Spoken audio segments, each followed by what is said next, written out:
I'm a good director. Fantastic, even. All right. Act 1, Scene 1. The space suggests a room in a church rather than replicates it. There are 2 door frames that offer enter-exit points. The light is dim. There are a couple of basic wooden chairs along the wall. A hallway behind the stage right doorway suggests the color of stained glass, a small plain cross on one of the walls. Deirdre is downstage center when the lights come up in a plain black dress. It is sharp and well-tailored, speaking to a certain economic comfort. She holds a couple of pieces of paper with typed text and lots of pen mark scribbles. Red, blue, purple, layers of revisions. Everyone here knows that my mother was a passionate woman. She was loyal and a staunch defender of her beliefs. But the thing that defined my mother more than anything else was her faith. The thing that she loved most was coming here and singing in the choir. It was important to her to share that belief and that faith with her children. Olivia enters from stage right, also in black. Her black is a little more worn, washed into a dark, dark gray.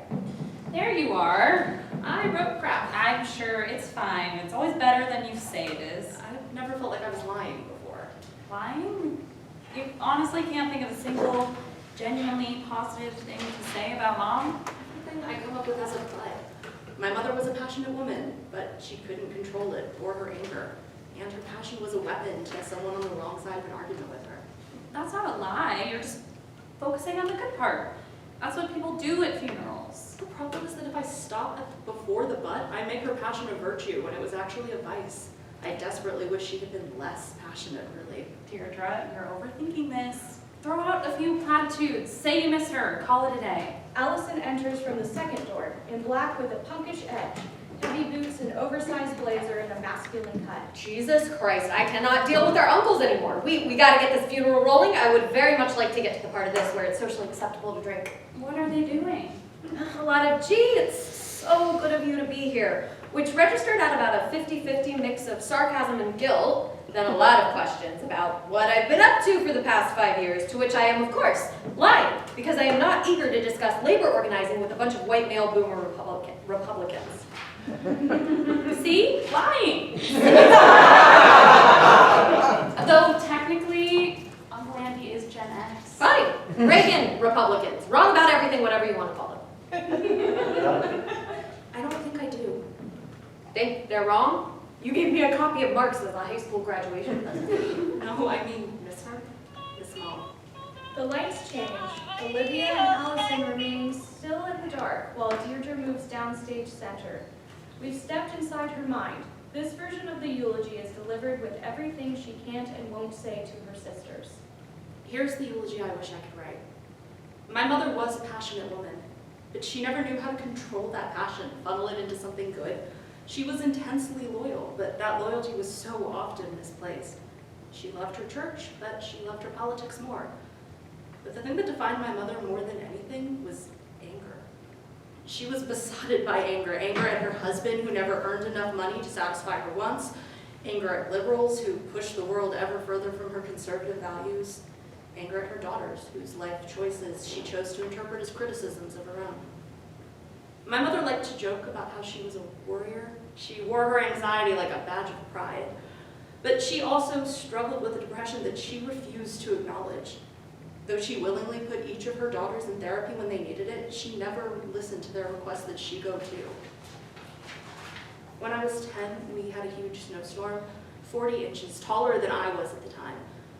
The night of the storm, I remember my mother standing at the front door. She started speaking, and at the time I thought that she was speaking to me. But when I look back with the knowledge of an adult, not a 10-year-old, I realized she didn't even know I was there. She said, "This would be a good way for someone to kill themselves. Just step outside and let the cold take over." I have thought about that night a lot. That was my only glimpse behind the veil of her bravado. It's the moment that I learned that my mother was deeply unhappy with how her life turned out. She thought that she would be happy when she had what everyone else had, the big houses and expensive vacations. But she really wanted meaning. Deirdre walks back to where she was standing. The lights return to the dimly lit room. Her sisters continue their conversation without the interruption. Like miss her yet or at all? I don't think you say something like that with a yet. I mean, when you called Liv, my first feeling, my very first reaction was relief. Relief. Alyson can see where this car crash is heading and discreetly tries to gesture towards Deirdre, who obliviously takes Olivia's question at face value. Yeah, I don't have to worry about her anymore.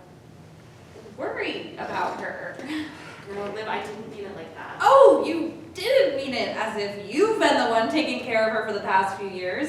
As if you've been the one tracking her medication, soothing her when she couldn't remember Dad's name, changing her adult diapers. You didn't mean it like that. I spent plenty of time worried about Mom. I worried about both of you. Really? Worried about us? Because when I called you to let you know that Mom was in a hospice, you were 3 states away. And when I called you to tell you that she died, you were still 3 states away. I was doing field work, and you said that you thought that we had weeks, not days. What part of, hey, Mom is dying, doesn't light a fire under your ass? I don't think this conversation is heading anywhere productive. Stay out. You lost your right to comment 5 years ago. Liv, you But can't. honestly, I don't know who's worse here. At least Allie was clear about her intentions. She didn't promise to help and then fail to follow through. That is completely unfair. You mean like leaving me with shit-stained underwear while you showed up once a year at Christmas? Guys, you didn't need to do all that. I would have paid for caregivers for a nursing home. I used to work for those places, and I know exactly the kind of care she would have gotten. Okay, then we could have paid for more respite care. You can't just throw money at a problem to make it go away. Stay out. Fine, then fuck this. She exits stage left. You were sure as hell fine accepting my money to pay the mortgage on the house you and Mom both refused to move out of. Oh, sure. You were spending all that money out of your assistant professor salary. Associate professor, and it was definitely coming out of my bank account. Who fucking cares? It wasn't you paying for that. It was your Ivy League legacy of a husband whose name is also on that bank account. You know what? Alyson had the right idea. Fuck this. Where are you going? To tell my Ivy League legacy of a husband that we're leaving. Deirdre exits. Olivia is alone. She sits alone on a chair and quickly falls apart. She takes a few deep breaths, trying to re-regulate. This looks practiced, like a technique taught in therapy. The lights change as the room darkens. Olivia moves down stage center to give her own eulogy. Even though this is inside her mind, she is visibly uncomfortable with public speaking. This is the eulogy I wish I could write. The happiest day of my mother's life was my wedding. She was so excited for Jack and I, and she loved Jack. She was so proud to have a son-in-law who was in the army, serving the country just like her dad. I can't believe how young I was. I just finished undergrad. I was the first of my friends to get married. They all got to go to dozens of weddings through their 20s and see what they liked. Yes, no. Oh, that's cute. Absolutely not. I didn't get to do that. I just leapt right in, kind of blindly. I didn't know what kind of food to have, or who paid for what having enough flowers looked like, or how much to spend on a dress. Deirdre thought Mom would be unbearable during my wedding planning, but honestly, she was fine.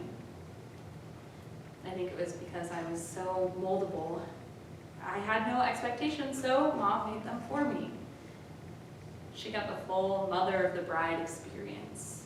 The photos and the hair and makeup and special walk down the aisle to a classical song of her choice. It all made her really happy. Deirdre would go on to have a city hall wedding, and Alyson says weddings are a relic of compulsory heteronormativity, so all those dreams lived with me. When I got divorced, Mom mostly knew the right things to say. She just never seemed to really mean them. My marriage was too broken. I was too broken to be remolded into the bride she had once been so proud of. I'm so sorry, Mom. Lights come back up on the room as Olivia returns to her chair, still trying to breathe her way back into control. As the light brightens, Alyson is seen leaning against the stage left door frame where she exited. What? I thought you left, Deirdre did. I was going to, but then I saw Jack. What? Also, he's here with someone. I didn't want you to be blindsided. Oh. She's finally able to ground herself. Liv? Liv, that asshole Jack is here. I You saw him too? Yeah. Liv, I will go out there right now and I will tell him to leave. know. No, you don't need to. He's probably just here to pay his respects. Mom probably would have liked that. I mean, she liked him. What? No, it's terrible of him to show up here and with someone else. We've been divorced for over 3 years, Deirdre. That's probably his fiance. He's engaged? Yeah, like 6 months ago. Why didn't you say anything? You didn't know? His brother lives in the same part of Buffalo I do. The queer community is kind of small, so we keep running into each other, and he told me. You're friends with his brother? That's your takeaway? Jack and I kept in touch. He knew Mom was sick and was actually rather kind about it. I sent him the funeral info. I just wasn't sure he would actually show up. So you both knew, but neither thought to maybe tell me. Yes, Deirdre, this is definitely a moment that's all about you. Honestly, I needed the support.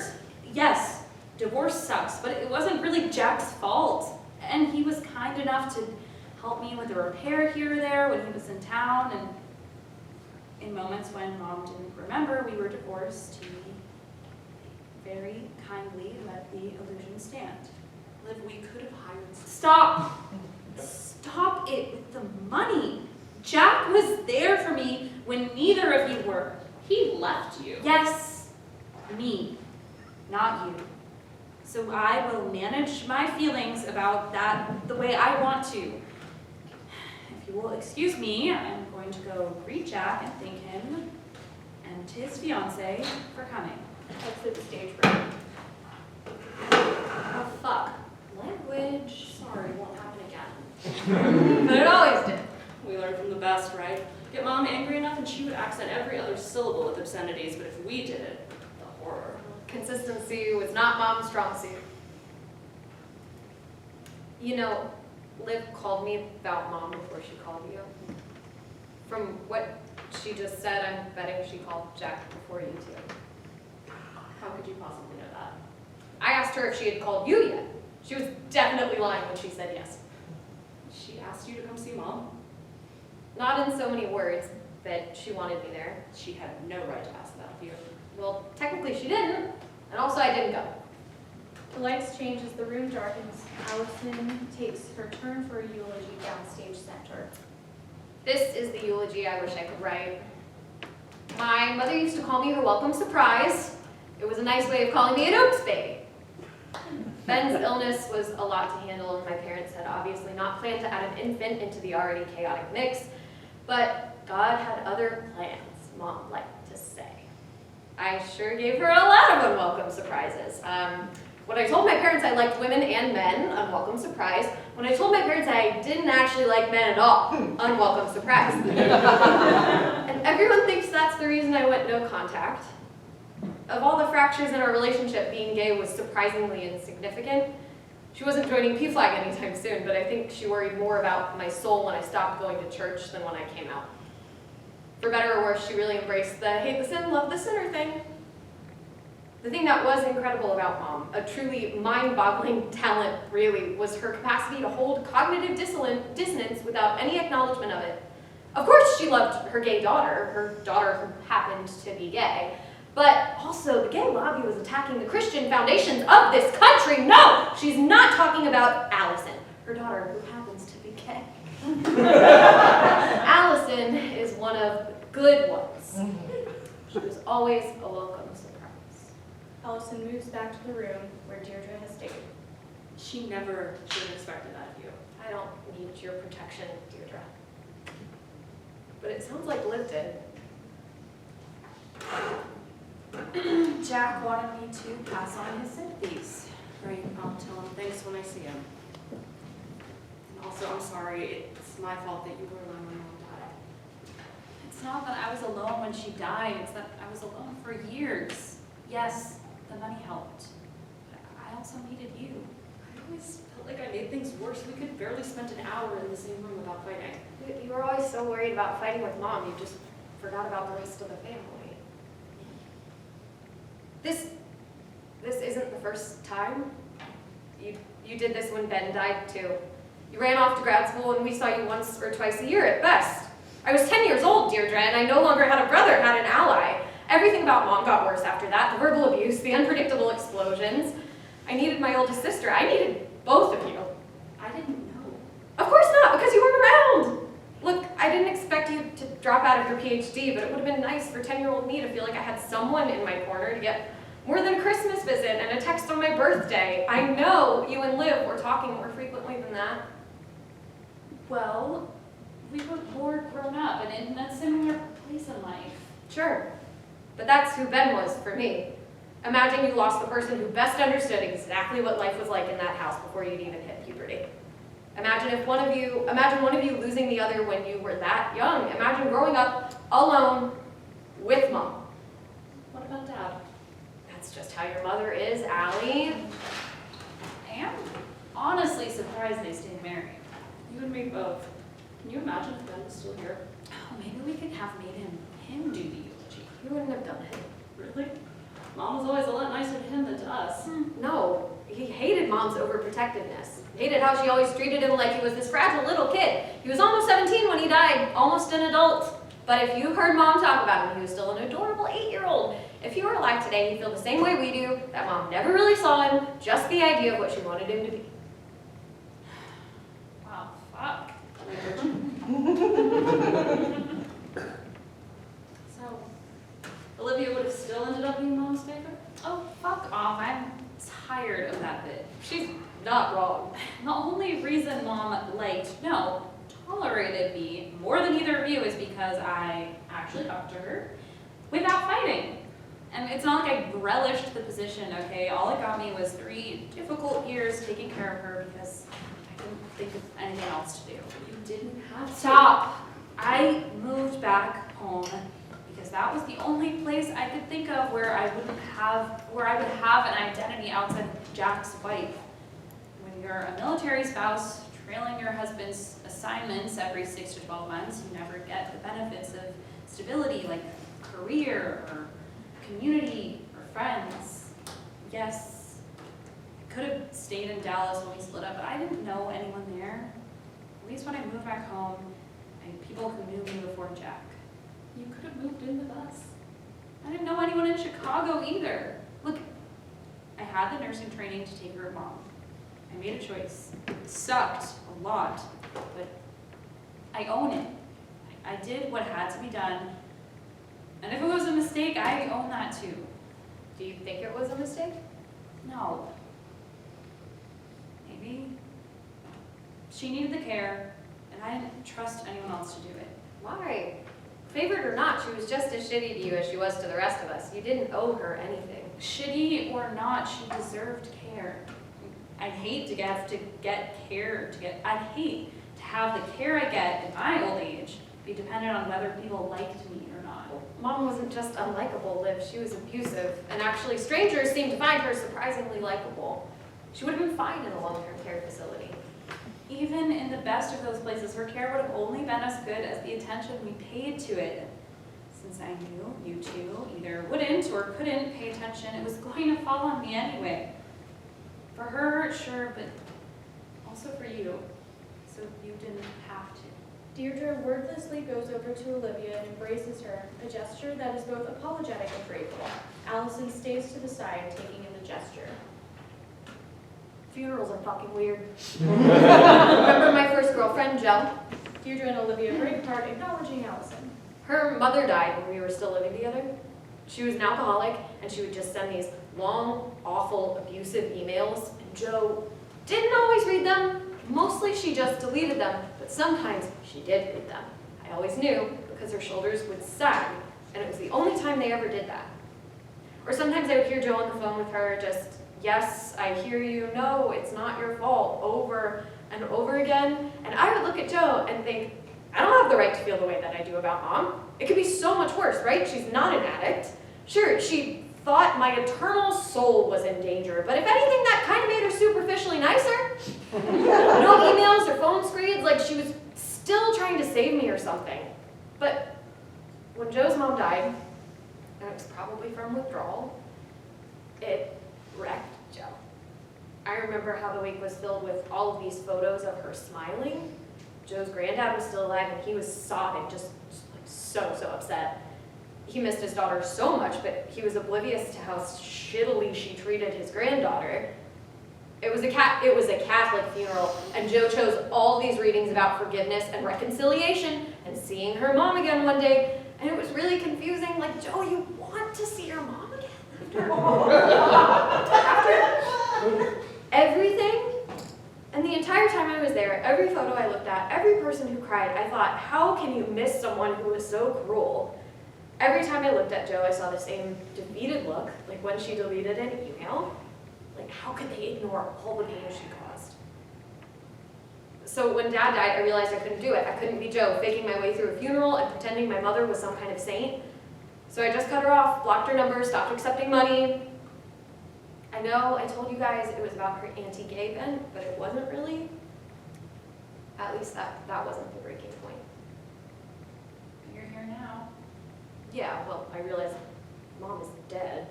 She doesn't know if I show up to her funeral or not. The only people I'd be punishing by staying away are you two. You know, you're right.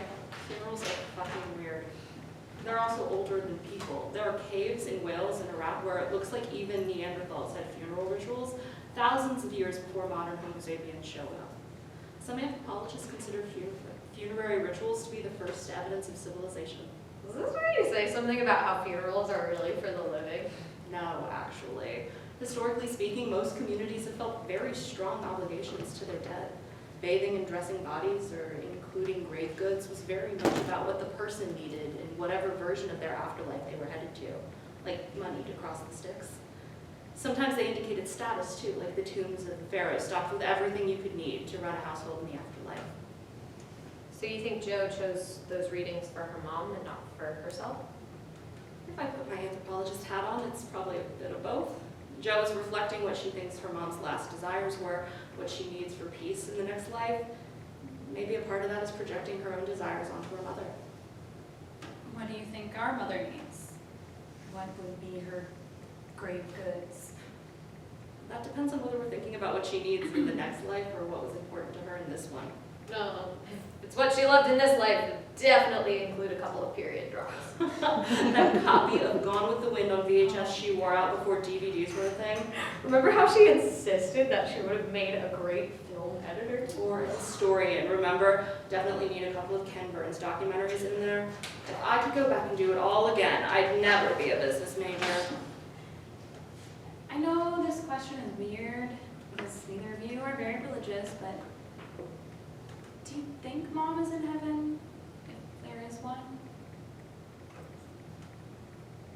I think Mom thought she was going there.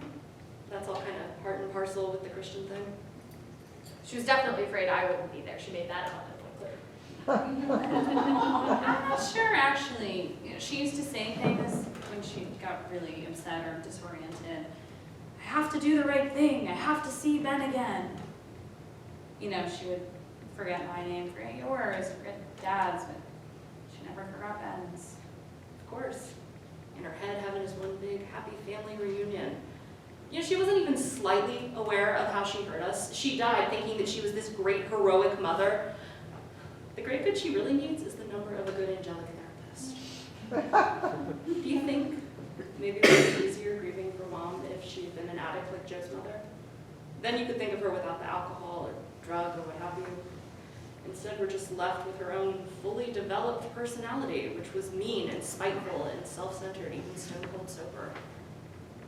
Absolutely not. Being an alcoholic is not a free pass for being a shitty person. Sure, but like any disease, addiction constrains your agency. It constrains the kinds of choices you can make. You're still responsible for trying to make the best ones within that constraint. You're going all PhD on us. Sorry. My advisor used to talk about agency as a serious game. Everyone's playing their own game, and they're all taking it really seriously, but your actions are still limited by the rules of the game, so you're never completely free to act. You can't roll 6 die and sorry. But also you don't know what other people have. You don't know where they'll land next on the board, and sometimes you don't even know the resources they have, like a secret reverse Uno card. So you make the best choice you can with the information you have, but your actions may not lead to the outcome you desire. So you see addiction as a rule in a board game. No, it's an analogy. And it would be more like a handicap, like in Scrabble if you couldn't use vowels, but everyone else can. Okay, but if we run with the analogy, it sounds like you're always constrained by the game, right? So mom doesn't need to have been an alcoholic to have her choices limited. Well, yeah. So what rules or structures or whatever do you think she felt limited by? No, I'm honestly not sure. Grandpa. What? I mean, I don't know if I totally get all of that, but I do know that Mom spent most of her life living by the rules she inherited from Grandpa. Rules built for a different world than the one we live in. He was such a misogynist ass, and she never wanted to admit it. That feels like excusing her.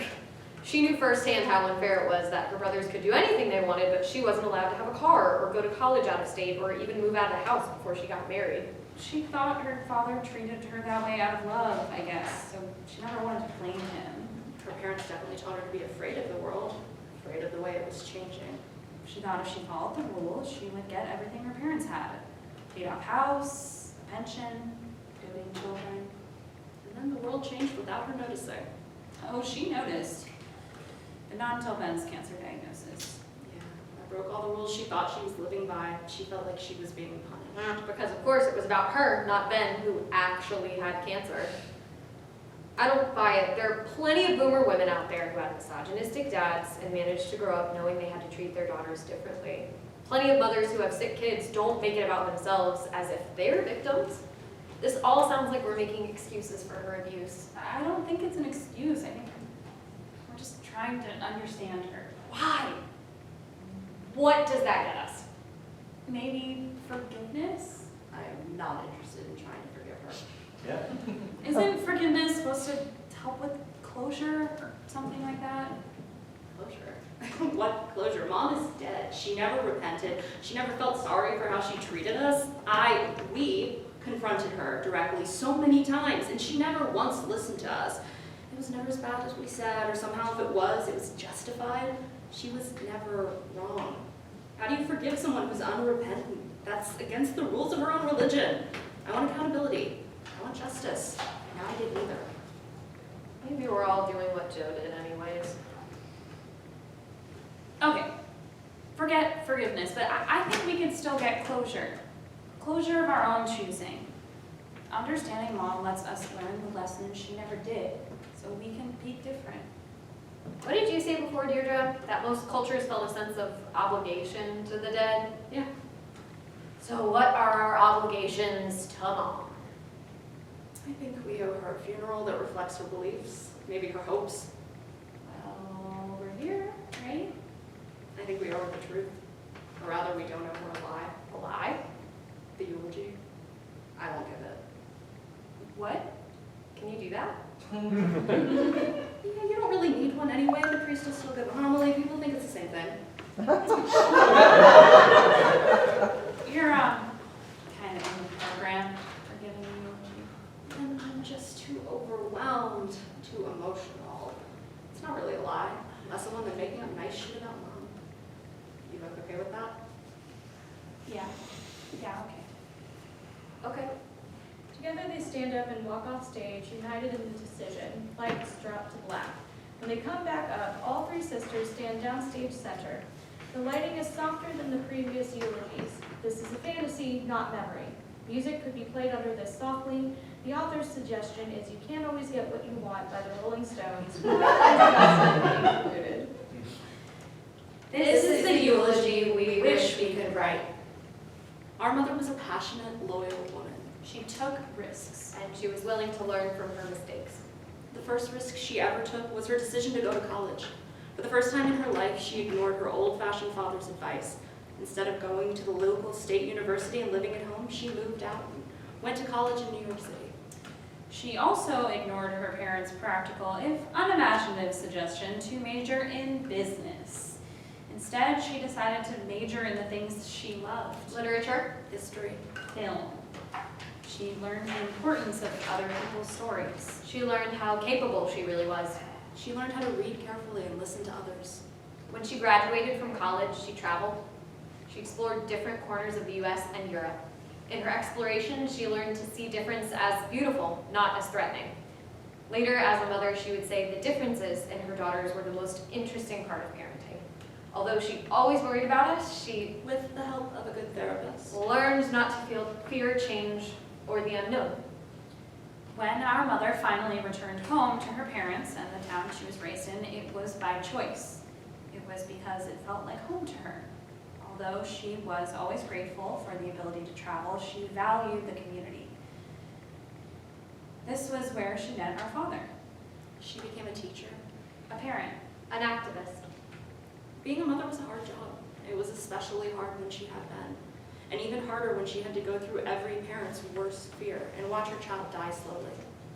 She could have let her grief and anger make her angry at the world. She could have made herself a victim, but she didn't. She funneled her passion into activism for other sick children like Ben. When she put her daughters in therapy, she put herself in too. She faced her grief. She faced her disappointment. She found something she might call grace. The grace of resilience. The grace of care. Grace of family. Eternal rest grant unto her, O Lord.